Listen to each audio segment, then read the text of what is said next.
Yesterday, you were a respected noblewoman protected by the laws of Rome. Today, you are kneeling on the cold marble floor of the imperial palace, reaching for a coin thrown by your husband's worst enemy. You are not a criminal. You are an inmate in the emperor's personal brothel, a twisted system where the wives of senators are forced to sell their bodies to the public, while their husbands watch in paralyzed silence. As your trembling fingers touch the silver, you realize this isn't just humiliation. It is a calculation designed to see if you love your dignity more than your daughter's life. You have to pick it up, you have to smile, and you have to destroy your own soul to keep your child breathing. This wasn't just madness, it was a machine of psychological warfare built by Caligula. And this is the story of the woman who found a way to escape it. The gray sky over Rome did not look like the heavens. It looked like a heavy lid of slate pressing down upon a pot about to boil over. A thick, unseasonable mist clung to the 7 hills, dampening the marble pillars of the forum until they sweated like nervous men. Usually, this hour would be filled with the chaotic symphony of the world's greatest city. The shouting of merchants, the rattle of chariot wheels, the laughter of children playing near the fountains. But today, the eternal city was holding its breath. The silence was unnatural, broken only by the rhythmic tramping of the Praetorian Guard and the distant mournful tolling of bells. It was a city in a chokehold, paralyzed by a grief that no one felt, but everyone had to perform. Aelia stood before a polished bronze mirror, her hands trembling so violently she could barely fasten the fibula on her shoulder. She was a woman of 24, with dark, intelligent eyes that were currently wide with a terror she was trying to swallow. Her chestnut hair was pulled back severely as fashion dictated, but her skin was pale, drained of blood by the morning's edict. "Mama, it hurts," a small voice whined. Aelia looked down. Camilla, her 3-year-old daughter, was tugging at the scratchy black wool of her mourning tunic.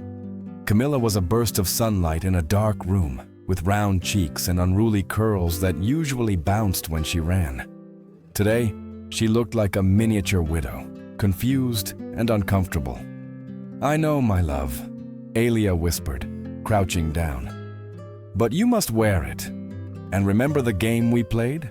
No smiling today, not even a little bit." "Why?"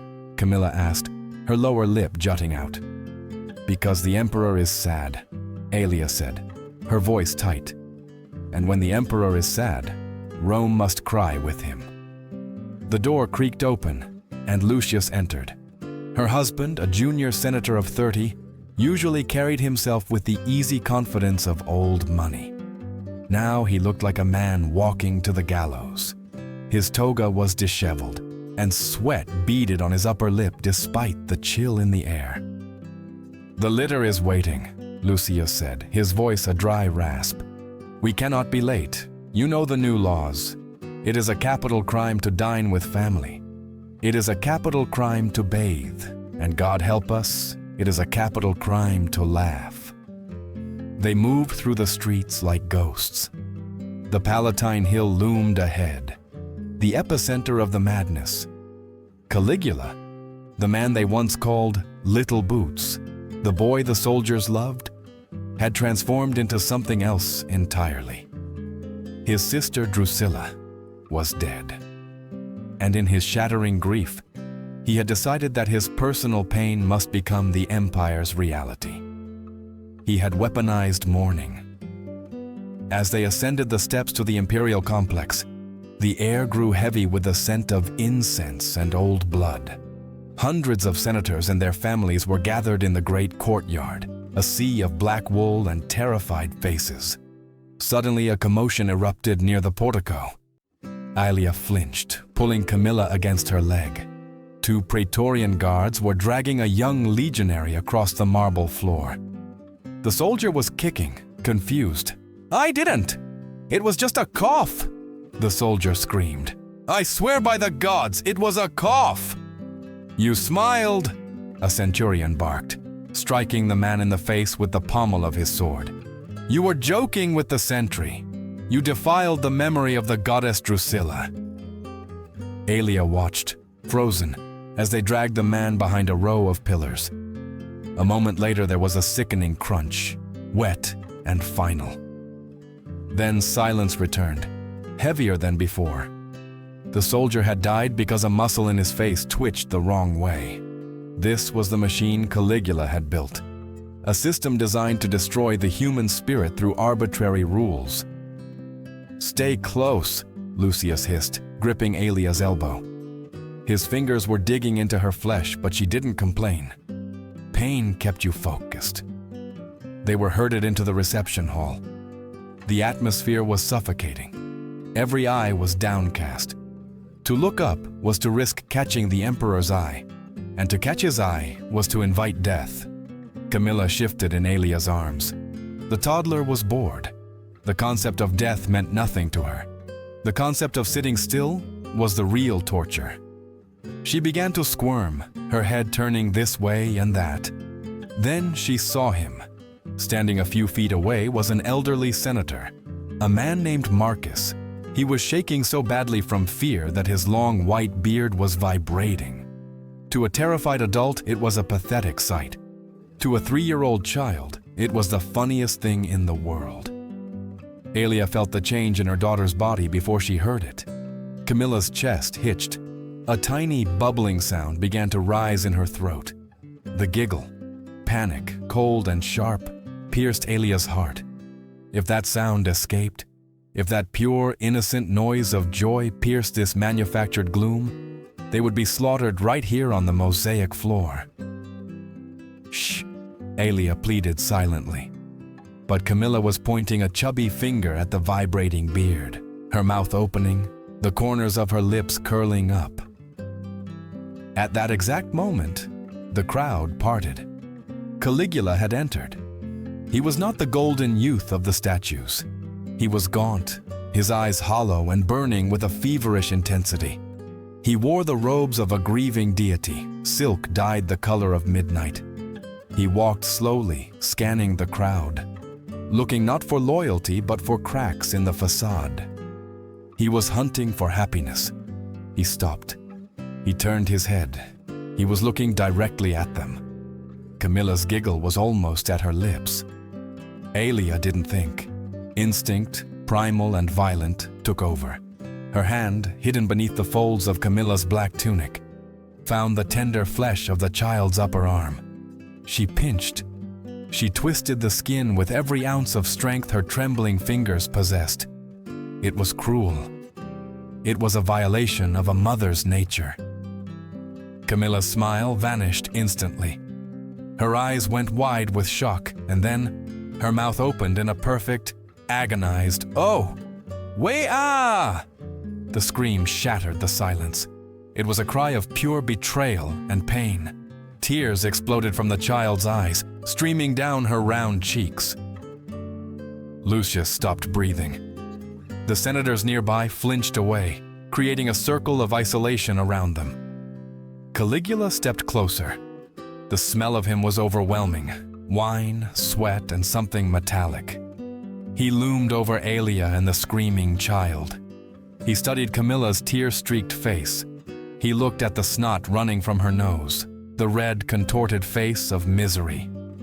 Aelia waited for the sword. She waited for the order to strip them naked and drag them away.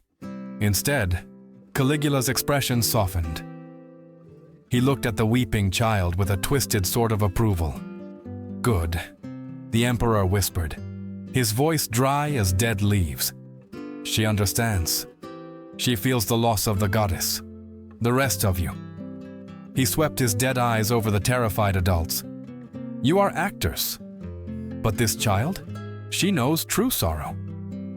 He reached out, his pale finger hovering near Camilla's cheek, then withdrew. He turned and walked away, the train of his robe hissing over the stones. Aelia slumped, her knees nearly giving way. She held Camilla tighter, rocking the sobbing child. She kissed the top of her daughter's head, tasting salt and terror.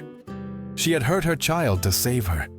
She had forced pain upon innocence because in Caligula's Rome, pain was the only safe place to hide. The imperial dining hall on the Palatine Hill was a masterpiece of intimidation disguised as luxury. Walls of polished porphyry reflected the flickering light of 1,000 scented oil lamps, casting long dancing shadows that looked like grasping hands. The air was thick, not just with the aroma of roasted peacock and spiced wine, but with a palpable, suffocating tension. It smelled of sweat masked by heavy perfume. Aelia sat next to Lucius on a silken couch, her body rigid. She wore her finest stola, a garment of sea foam blue that felt like a costume for a play she never auditioned for. Around them, 50 other senators and their wives reclined, creating a tableau of forced gaiety. They were statues made of flesh, frozen in poses of delight, terrified that a single unscripted movement might shatter their existence. "Drink," Lucius whispered, nudging a goblet toward her. His hand shook so badly that wine sloshed over the rim, staining the white tablecloth like a drop of fresh blood. "I cannot," Aelia murmured, keeping her eyes fixed on the centerpiece, a silver platter piled high with pomegranates that looked like open wounds. "You must," he hissed, a desperate edge to his voice. He watches those who do not partake. Sobriety looks like judgment to him. To their right sat Valerius, a senior senator with a belly that strained against his toga. He was a man who had once commanded legions in Gaul. Now he was laughing too loudly at a joke no one had told, his face slick with grease and terror. "Magnificent!" Valerius boomed, raising his cup to an empty room. "Another triumph of hospitality." Valerius was the perfect example of the new Roman elite, a man who had traded his spine for survival. He represented the social rules of Caligula's court: perform or perish. Then the music stopped. The lyre player simply froze, his fingers hovering over the strings. Caligula had risen from his couch. The emperor did not look drunk. He looked hyper-aware, his eyes darting around the room with the clinical precision of a surgeon looking for a place to cut. He began to walk between the tables. He didn't speak. He simply observed. He stopped at Valerius's table. He trailed a finger along the bare shoulder of Valerius's wife, a woman old enough to be the emperor's mother. Valerius laughed again, a wet, choking sound, signaling his approval of the violation. Caligula moved on. He was prowling.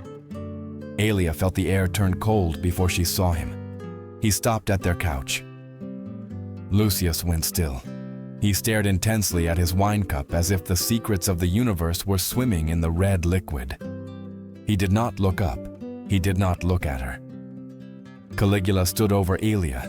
He didn't say hello. He reached out and grabbed her chin, his fingers strong and cold. He tilted her head back, forcing her to look into his eyes. There was no lust in them, only a terrifying curiosity. "Open," he commanded softly. Aelia parted her lips. He inspected her teeth, turning her head side to side, then ran a hand down her neck to her shoulder, squeezing the muscle. He was inspecting her the way a farmer inspects a horse before purchase. It was an assessment of livestock.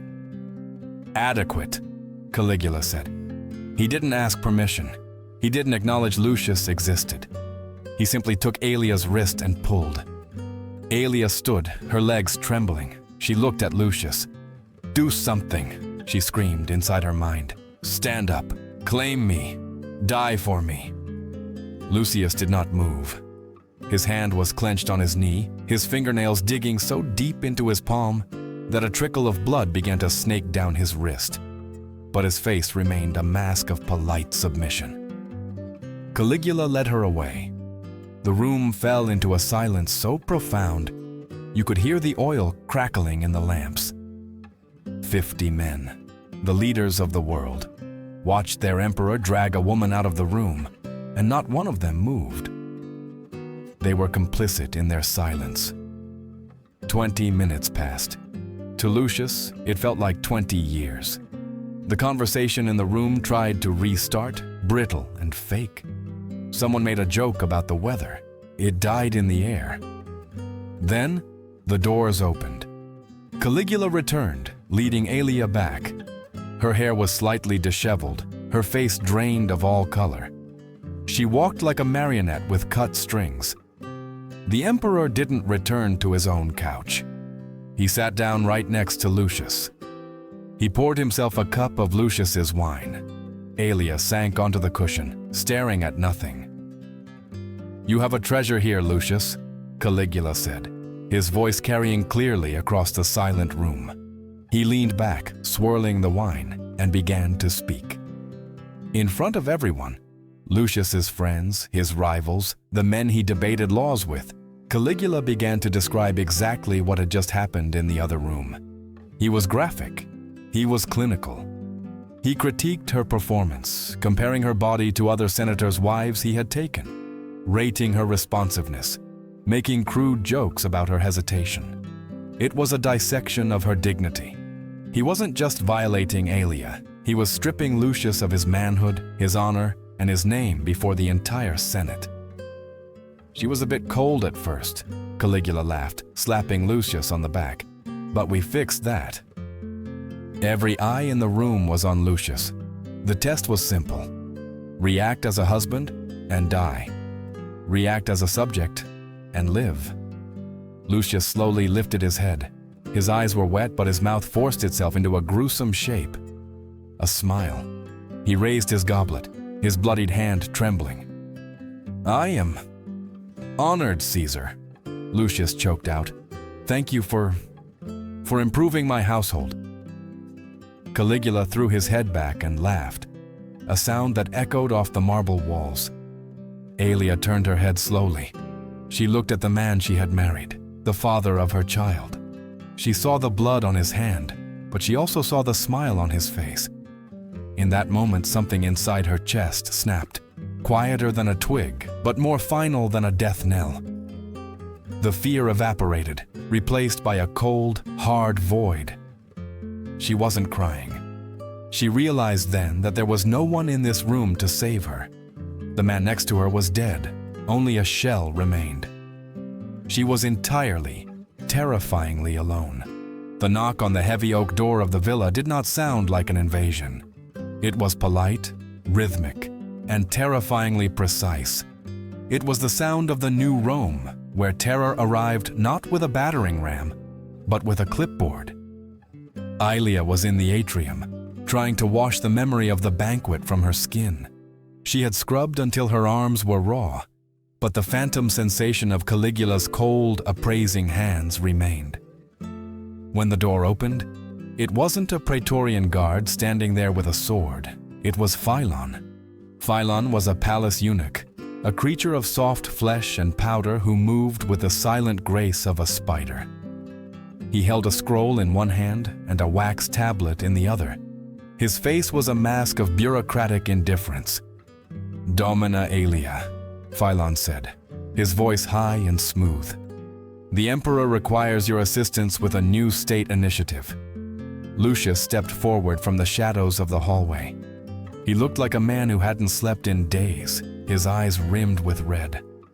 She is unwell," he stammered, the lie dying on his lips even as he spoke it. Philon didn't even look at Lucius. He simply made a mark on his tablet. "Illness is no excuse for treason, Senator. The emperor has graciously opened a new wing of the palace to generate revenue for the state. Every noble family must contribute. Today is your wife's shift." The reality of the rumors hit Aelia like a physical blow. The whisperings in the market were true. Caligula had not just debased the aristocracy, he had commercialized them. He had established a brothel inside the imperial palace. "I am ready," Aelia said, her voice hollow. She knew that to refuse was to sentence Camilla to death. She walked past her husband, who stood frozen, a statue of impotence, and followed the eunuch into the morning light. The walk to the Palatine was a blur of noise. Heralds were already on the street corners, their voices booming over the crowds. They weren't reading laws, they were reading a menu. "Citizens of Rome!" a herald shouted. The imperial suites are open. Experience the daughters of the Senate. Special rates for matrons, premium rates for the virgins of the Corneli, and Julii lines. It was a grotesque bazaar. The names of ancient families, lineages that stretched back to the founding of the Republic, were being shouted out like prices for fish or grain. When they arrived at the palace, Aelia was not taken to a dungeon. She was led to a brightly lit colonnade that had been converted into a series of partitioned cubicles. The air smelled of cheap perfume, trying to mask the scent of sweat and shame. Philon led her to a desk where a scribe sat with a massive leather-bound book. "Name?" the scribe asked, dipping his quill into black ink. "Aelia," she whispered. "Full style. And husband's name?"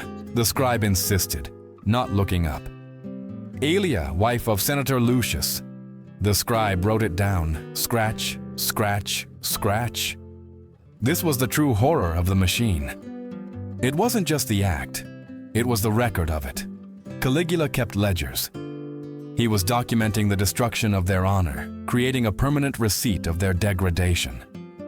Years from now, anyone could open this book and see that on this day, the wife of a Roman senator was rented out for the profit of the state. "Cubicle 4, the scribe said. "You have a quota to fill."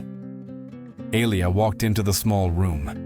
It contained only a bed and a basin of water. She sat on the edge of the mattress, her hands folded in her lap. She fixed her eyes on a crack in the marble floor, willing herself to leave her body. "I am not here," she told herself.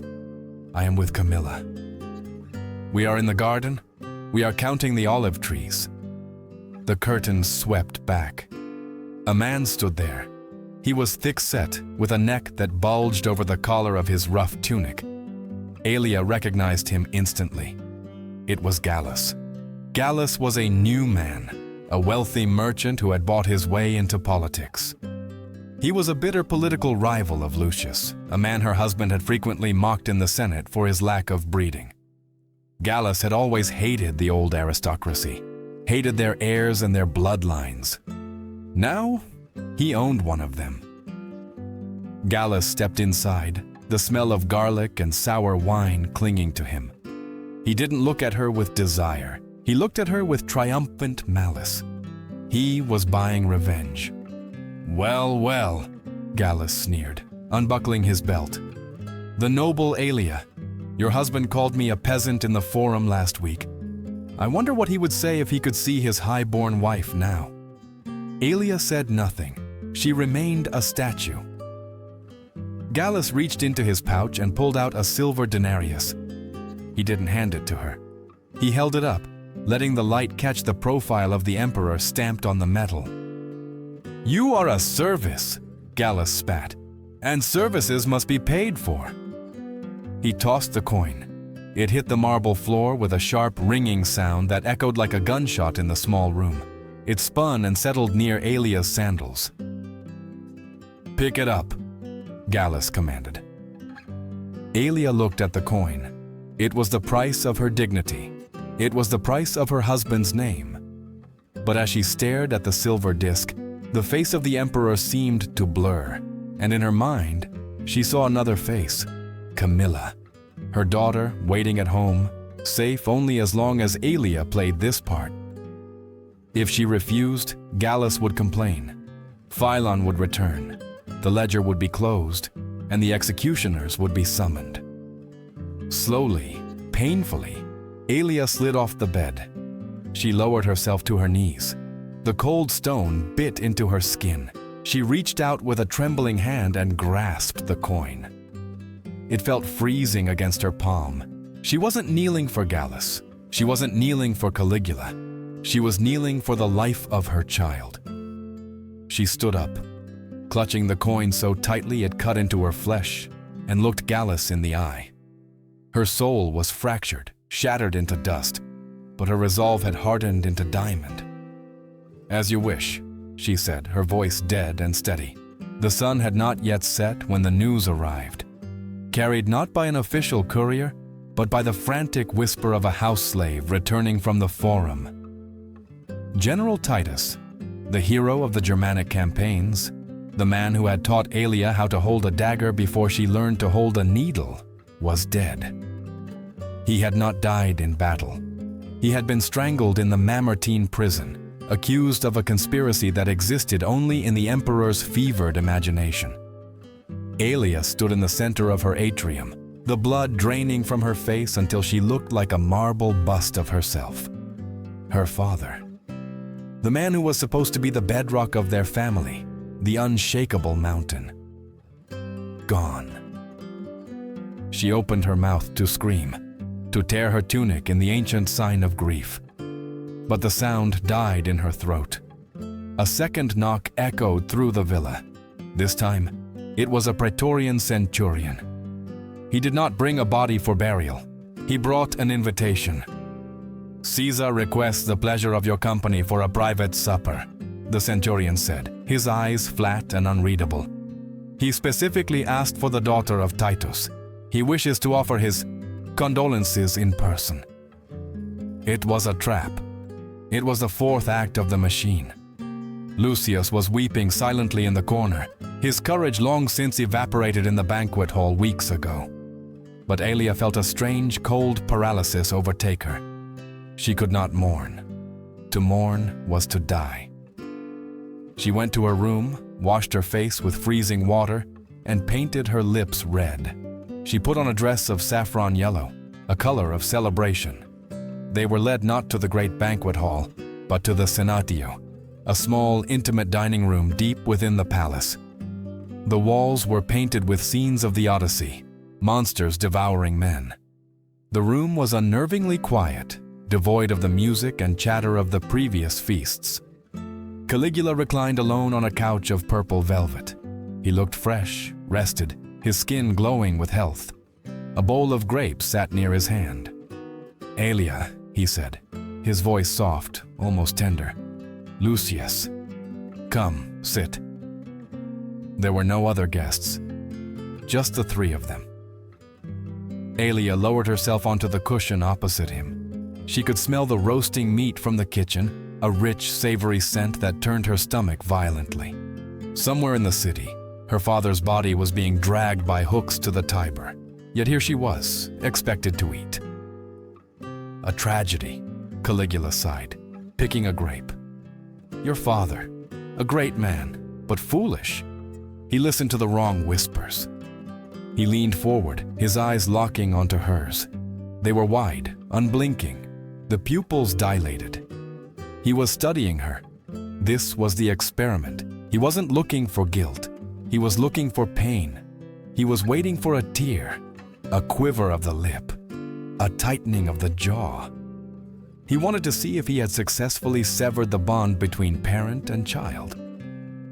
"It is the emperor's justice," Lucius croaked, his voice trembling. He was trying to help, but he sounded like a broken instrument. Caligula ignored him. He kept his gaze fixed on Aelia. "You do not look sad, my dear. Are you not grieving?" Aelia dug her fingernails into her thigh, piercing the skin through the silk. The pain was sharp, grounding. "My father was a soldier, Caesar," she said, her voice steady, though her heart hammered against her ribs like a trapped bird. "He understood duty. If his life was forfeit for the safety of Rome, then I can only rejoice that the threat is removed." Caligula smiled. It was a slow, creeping expression that did not reach his eyes. "Rejoice. Yes, we should rejoice." He clapped his hands. A servant appeared bearing a silver platter. On it lay a large roasted cut of boar, swimming in a dark red sauce. To Aelia's horrified mind, it looked like human flesh. It looked like him. Caligula carved a slice himself. He impaled it on the tip of his knife, the juices dripping onto the table. He extended the knife toward her face. "Eat," he commanded gently, "to celebrate the safety of the empire." The meat hovered inches from her lips. The smell was overpowering, garlic, wine, and the iron tang of blood. If she refused, it was treason. If she cried, it was treason. If she threw up, it was treason. Aelia opened her mouth. She took the meat from the blade. It was hot, searing her tongue. "Is it good?" Caligula asked, watching her throat, watching the muscles work. He was dissecting her soul, looking for the girl who loved her father so he could kill her. Aelia chewed. The texture was revolting, thick and fibrous. She thought of her father carrying her on his shoulders in the forum. She thought of his laugh. She forced the memories down, shoving them into a deep, dark box in her mind and locking it tight. She swallowed. The lump went down like a burning coal, searing a path to her stomach. She wiped the corner of her mouth. She looked directly into the monster's eyes, and she forced the muscles of her face to lift. "It is delicious, Your Majesty," she said. The lie tasted worse than the meat. It tasted of ash. In that moment, the daughter of Titus died. What remained was something harder, colder, something that could survive in hell. Caligula stared at her for a long second, searching for the crack. Finding none, he leaned back, looking almost disappointed. "Excellent," he murmured, losing interest. "Pour the wine." The winter rains had passed, leaving Rome washed clean and glittering under a deceptive spring sun. But inside the villa of Lucius and Aelia, the air remained stale, heavy with the unspoken knowledge of what they had become. They were survivors, yes, but they were hollowed out, husks of the people they once were. For months, the terror had been focused on the adults, the senators, the generals, the wives. But a predator, when left unchecked, eventually tires of the same prey. Caligula had grown bored with breaking men who were already broken. He had grown weary of the tears of mothers who had already lost everything. His madness, fueled by absolute power and the whispering of sycophants, had metastasized. He no longer saw himself merely as an emperor. He was a living god, Jupiter Latiaris, in flesh. And gods required new forms of worship. The edict arrived on a Tuesday, carried not by a soldier or a eunuch, but whispered through the network of terrified slaves that served as Rome's nervous system. The emperor had decreed that the children of the nobility, the future of Rome, were to be brought to the palace. They were to be companions for his daughter, Julia Drusilla. To the naive, it sounded like an honor. To Aelia, it was a death sentence. She knew what happened in the nursery of the palace. She had heard the rumors of how Caligula treated his own daughter, encouraging her to scratch the faces of her playmates, teaching her cruelty before she could speak. He viewed children not as people, but as blank pages of papyrus upon which he could write his nightmares. He wanted to mold a generation that knew only his divinity and his depravity. "It is a summons," Lucius said, pacing the atrium. He looked older than his years, his hair thinning, his hands perpetually trembling. "We cannot refuse. Perhaps he just wants them to play. It could secure our future." Aelia looked at her husband with a pity that had long ago replaced love. "He does not want them to play, Lucius. He wants to see if he can make them into monsters, or he wants to see them bleed. I will not send her." "You have no choice," Lucius hissed, his voice cracking. "Do you want us all crucified?" "I want her to live," Aelia said quietly. Before Lucius could respond, the heavy thud of a spear butt against the front door echoed through the house. It was a sound that stopped the heart. Aelia didn't wait. She didn't argue. She moved with the speed of a cornered lioness. She grabbed Camilla, who was playing with a wooden doll on the floor. "Mama?" Camilla asked, confused by the sudden roughness. "Quiet, my love. We are playing the hiding game," Aelia whispered, her voice fierce. She ran not to the back garden, but to the service stairs leading down to the hippocaust and the wine cellar. It was a dark, cramped space, smelling of vinegar, dust, and damp earth. Rows of clay amphorae and large wooden barrels lined the walls. "In here," Aelia commanded, lifting the lid of a large empty grain barrel. "You must curl up small, Camilla, like a mouse. Do not make a sound until I open the lid. Do you understand? Not a sound." Camilla, sensing the terrifying urgency in her mother's hands, nodded, her eyes wide. Aelia lowered the child into the darkness and placed the heavy wooden lid on top, leaving a sliver of space for air near the back, hidden by a stack of burlap sacks. She had just enough time to rub dust onto her face and tear the hem of her tunic before the heavy boots thundered down the stairs. 2 Praetorian guards burst into the cellar, torches blazing. The leader was a man Aelia had not seen before, a brute named Burrus. He was immense, with a face scarred by poxmarks and a nose that had been broken and poorly set. He didn't look like a soldier, he looked like an executioner. Lucius was behind them, cowering in the doorway, wringing his hands. She is down here," he stammered. "I told her to bring the child up, but..." Burrus ignored him and marched toward Aelia. "Where is the girl?" he growled. "The divine Caesar waits for his playmates." Aelia stood before the barrels, her body blocking the one where her heart lay hidden. She forced her shoulders to slump, forced her breathing to become ragged. She looked up at Burrus, letting him see the red rims of her eyes, eyes that had cried real tears for her father, but now feigned a different kind of horror. "She cannot go," Aelia croaked. Burrus drew his gladius, the steel hissing against the leather scabbard. "Defiance is treason." "It is not defiance," Aelia said, her voice trembling with a fabricated hysteria.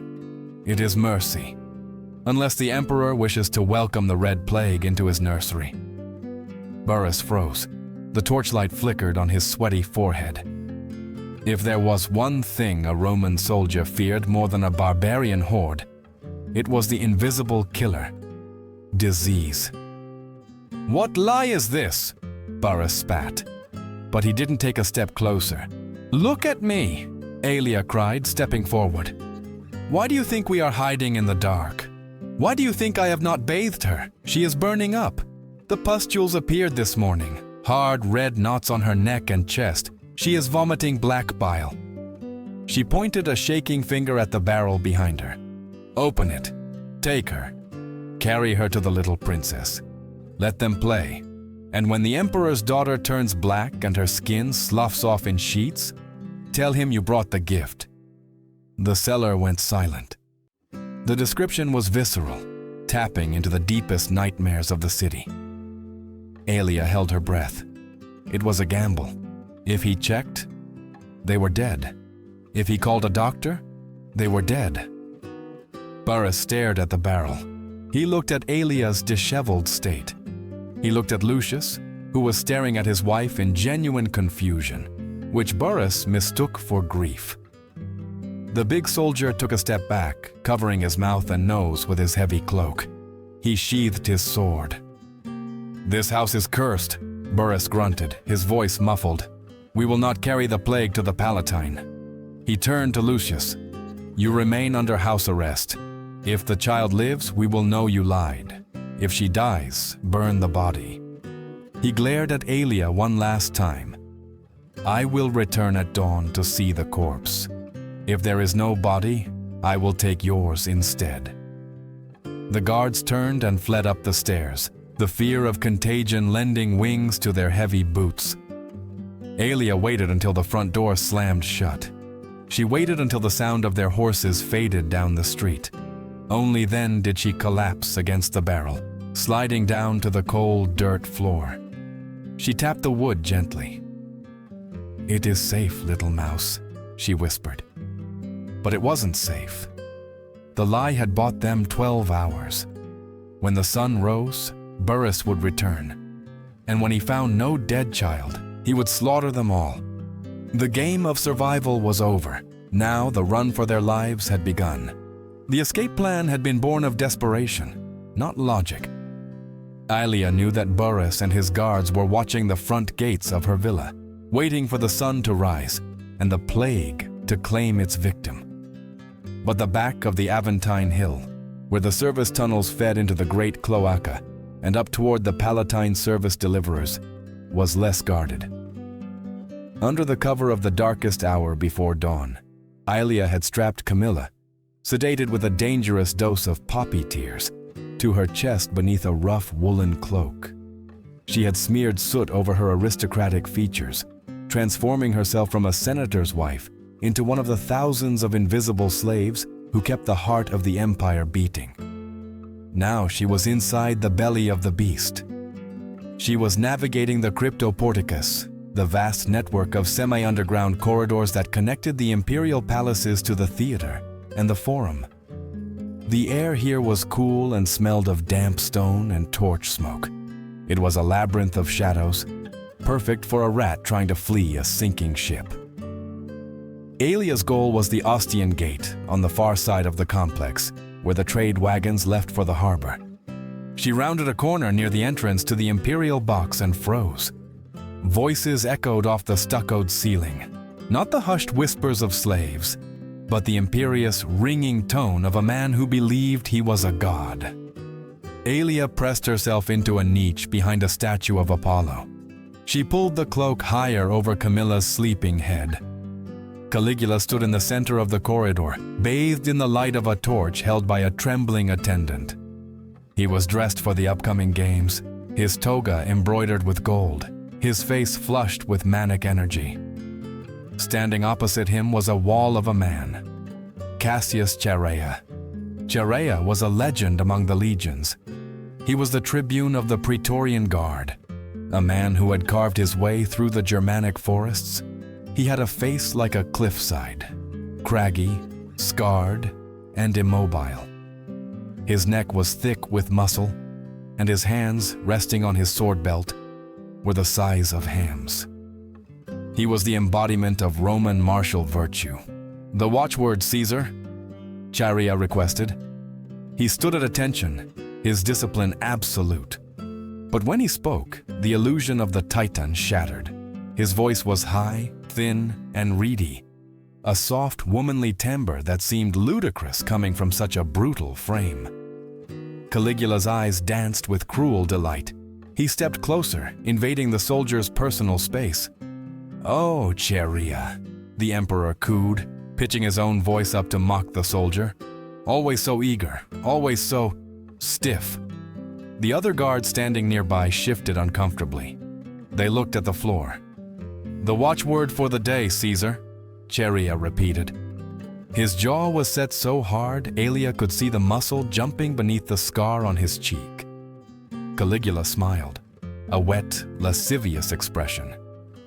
He extended his hand, not for a handshake, but limp-wristed, fingers drooping, palm open, a gesture used by street prostitutes to solicit trade.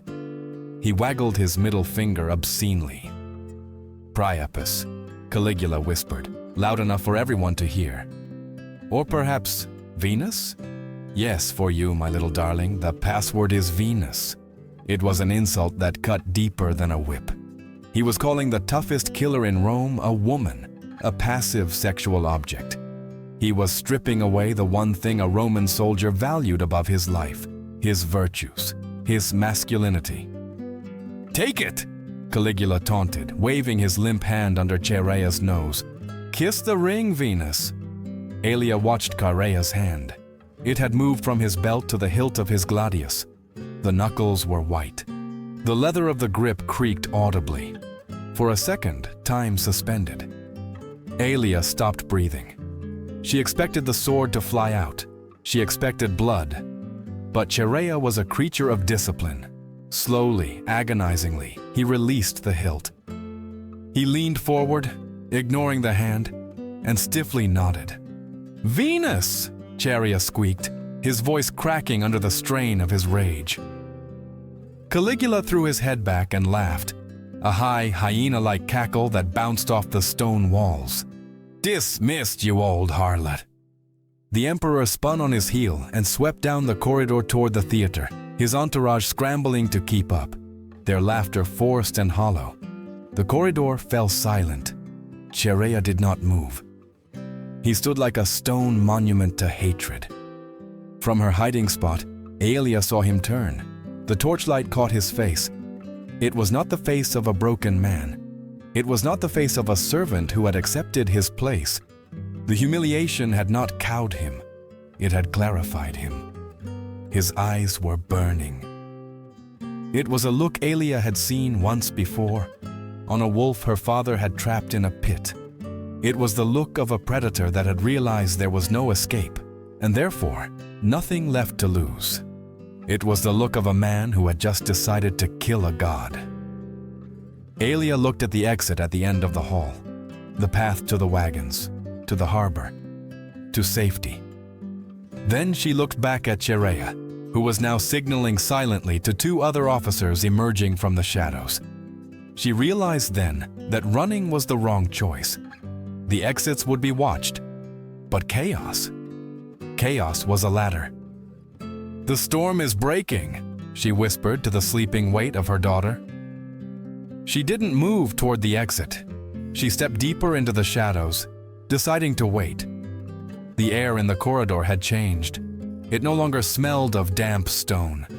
It smelled of iron.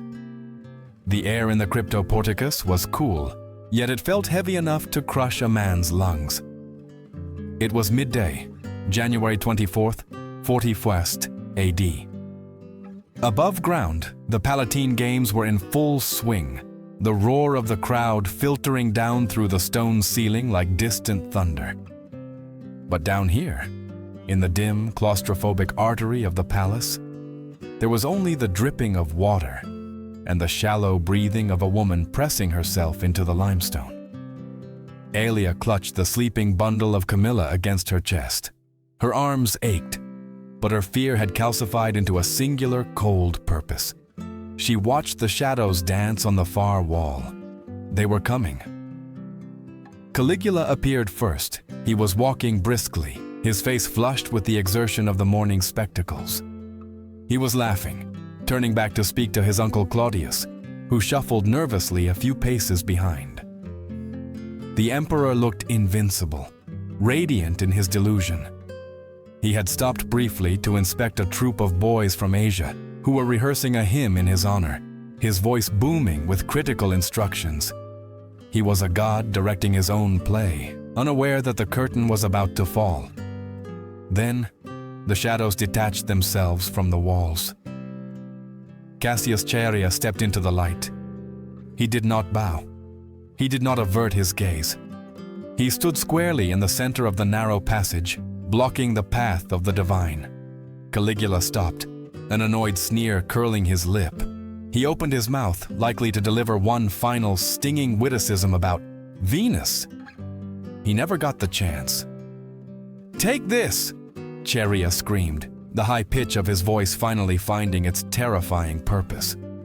The gladius flashed, a streak of silver in the torchlight. It drove upward, catching the emperor under the jaw, shattering the bone. The sound was wet and shocking. Caligula staggered back, clutching his neck, his eyes wide with a confusion that was more human than anything he had shown in 4 years. "I am still alive." The emperor gargled, blood spraying onto the white stucco. It was the signal. The dam broke. Cornelius Sabinus, another tribune, drove his sword into Caligula's chest. Then others swarmed in. The corridor was too narrow for escape, too narrow for the German bodyguards to reach them in time. It was a meat grinder. Aelia watched, her hand clamped over her own mouth to stifle a scream. She saw the god fall to his knees.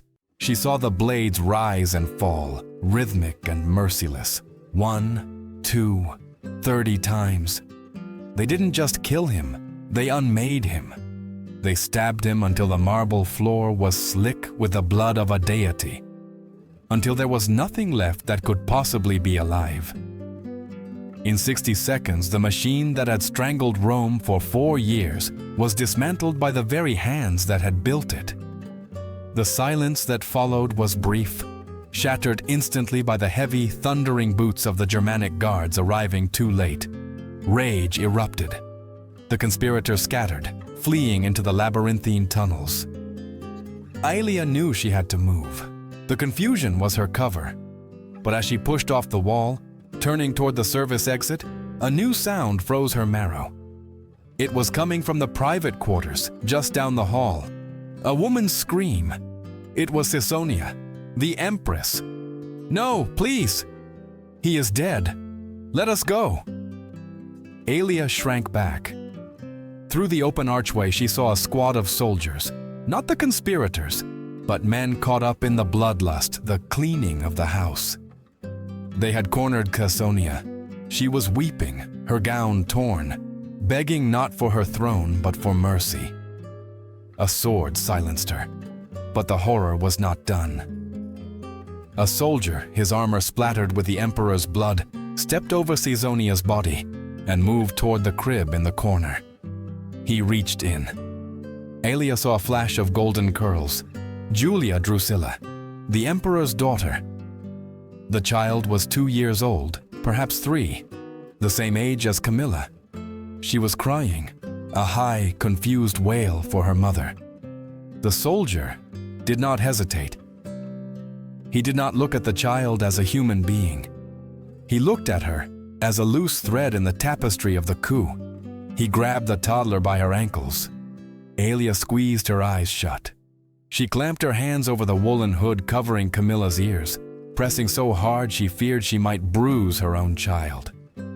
Thud. The sound was singular, wet, and final. The soldier had swung the child head first into the marble wall. The crying stopped instantly. Aelia gasped, a sob ripping through her chest. They had killed a toddler to ensure no one would grow up to seek vengeance. The machine didn't just stop. It devoured everything connected to it. Terror, cold and absolute, washed over her. This was not liberation. This was a slaughterhouse. "Move," she hissed to herself. "Move or die." She turned and ran. She ran against the flow of the panic. She ducked past a group of looting slaves who were tearing tapestries from the walls. She stepped over the body of a guard whose throat had been slit.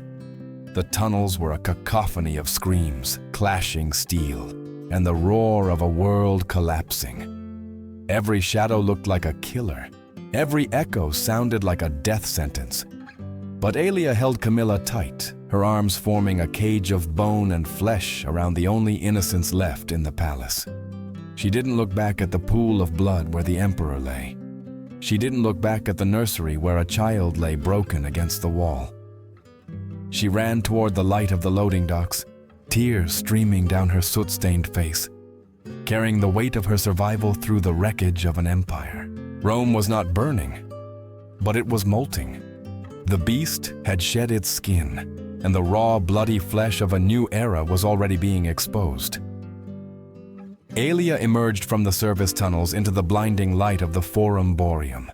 The air here smelled of cattle and river mud, a stark contrast to the metallic tang of blood that saturated the Cryptoporticus. Behind her, on the Palatine Hill, a column of black smoke began to curl against the azure sky. It wasn't the palace burning, it was the evidence. As she navigated the chaotic streets, clutching the sleeping weight of Camilla beneath her slave's cloak, she heard the rumors flying like sparks from an anvil. "The tyrant is dead," a fishmonger shouted, overturning a basket of eels in his excitement. "Long live the Republic!" cried another. But Aelia knew better. She had seen the Praetorian Guard swarming the palace, not to liberate the city, but to secure their paychecks. As she had fled the servants' quarters, she had glimpsed a surreal procession. A trembling middle-aged man with a limp being carried on the shoulders of the very soldiers who had just murdered his nephew. Claudius, the family fool. The man who stuttered and hid behind curtains. The soldiers were not shouting for freedom. They were chanting his name, Imperator, Caesar. The machine hadn't broken. It had simply found a new operator. Aelia reached the crossroads near the Temple of Portunus. To the left lay the road to the Aventine, to the villa where Lucius was waiting. He was likely pacing the atrium, terrified, waiting for the dawn to bring either death or a new master to serve. If she returned, he would weep with relief. He would ask if she was hurt. And then tomorrow, when the new emperor demanded attendance, Lucius would put on his toga, wash the blood from his hands, and go back to the Senate to clap for the next monster. She looked to the right, toward the Tiber wharves, where the grain barges departed for Ostia and the open sea. She didn't hesitate. She turned right. Lucius was a ghost of a life she had already buried. The docks were a frenzy of activity. Captains were shouting orders, sensing the instability in the city and eager to push off before the ports were closed. Aelia scanned the vessels until she found a heavy merchant ship, the Isis, its sails already being hoisted. It was bound for Alexandria, Egypt, a land of old gods and blinding sun, far from the 7 hills. She approached the gangplank. A burly Phoenician sailor with a beard like steel wool blocked her path. "No passengers," he grunted, spitting into the water. "Cargo only. We leave on the tide." Aelia lowered the hood of her cloak just enough for him to see her eyes. They were not the eyes of a slave. She reached into the folds of Camilla's swaddling cloth and pulled out a heavy gold necklace, studded with emeralds. It was the last remnant of her dowry, a piece she had hidden weeks ago for this exact moment. "I am not a passenger," Aelia said, her voice hard and flat. "I am cargo, and this pays for a cabin, silence, and no questions until we see the lighthouse of Pharos." The sailor looked at the gold, then at the chaos rising from the city center. He snatched the necklace. "Get below," he muttered. "Stay out of sight." As the ship cast off, the current of the Tiber caught the hull, pulling them away from the heart of the world. Aelia stood on the small aft deck, hidden by crates of amphorae, watching the city shrink. Smoke continued to rise from the Palatine. She knew what was feeding that fire. Word had spread that Claudius, in a desperate bid to stabilize his rule and distance himself from the madness, had ordered the destruction of Caligula's personal papers. The ledgers, the books containing the names of the women in the brothel, the receipts of the services, the clinical notes on the torture of fathers, they were all turning to ash. The official history would be written by men like Suetonius and Tacitus, men who would focus on the politics, the madness, the great men. They would write about Caligula, the monster. But the names in the books, the name Aelia, it would be erased. The smoke carried her shame into the sky, disappearing into the wind. It was a final injustice. Her suffering was being deleted from history. But it was also a liberation. If the record was gone, she could be anyone. The ship passed the bend in the river, and the great temples of Rome began to dip below the horizon. The wind picked up, smelling of salt and freedom. Camilla stirred in her arms. The child yawned, rubbing her eyes, the effects of the poppy tears finally wearing off. She looked up at her mother, blinking in the bright sunlight. "Mama," she whispered, "where is the bad man?" Aelia looked at the vanishing shoreline. "Gone, my love. He is gone." She reached up and unclasped the rough woolen cloak she had stolen. Underneath, she still wore the torn, stained silk of a Roman noblewoman. With a sudden, violent motion, she stripped the silk tunic off, leaving herself in just her simple undershift. She balled up the expensive fabric, the symbol of her status, her caste, her cage, and hurled it over the railing. The silk floated for a moment on the dark water, a patch of saffron yellow bobbing in the wake, before it was swallowed by the river. Aelia pulled Camilla close, wrapping the child in her own warmth. She had lost everything. Her husband was a stranger. Her father was dead. Her city was a memory. Her name was ash. But she looked down at the small, confused face of her daughter. Camilla would grow up in the sun of Egypt. She would learn to read Greek. She would laugh when she wanted to laugh. She would never know the cold touch of a marble floor or the sound of a god asking for a password. She would never know the name Caligula. The wind whipped Aelia's hair across her face. For the first time in 4 years, the muscles around her mouth didn't hurt from holding a false pose. Her lips curved upward. It wasn't a smile of polite submission. It wasn't a smile of survival. It was a smile of victory. She turned her back on Rome and looked toward the open sea. Aelia's story serves as a powerful reminder that even in our darkest hours, when dignity is trampled and hope seems extinguished, the power of love remains an unquenchable flame. Caligula possessed absolute power to destroy the body, yet he failed to break the spirit of a mother protecting her child.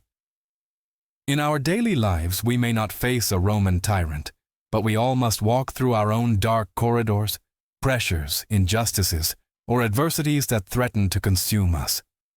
Remember, courage is not always the roar of a warrior wielding a sword. Sometimes courage is the quiet voice that swallows tears, the strength to let go of hollow status to protect our core values and those we hold most dear. The greatest victory is not conquering the world, but preserving the humanity within our hearts while walking through the storm. If this story of resilience and sacrifice touched your heart, please take a moment to hit the like button and share this video. Your small action helps us continue to unearth forgotten pages of history and give a voice to the nameless victims of the past. Please leave a comment with your thoughts on Aelia's choice. And do not forget to subscribe and turn on the notification bell so you never miss our upcoming emotional historical stories. May God bless you and your loved ones. May He grant you the strength to stand firm against all adversity, the wisdom to find light in the darkness, and a courageous heart to guide your family safely through the storms of life.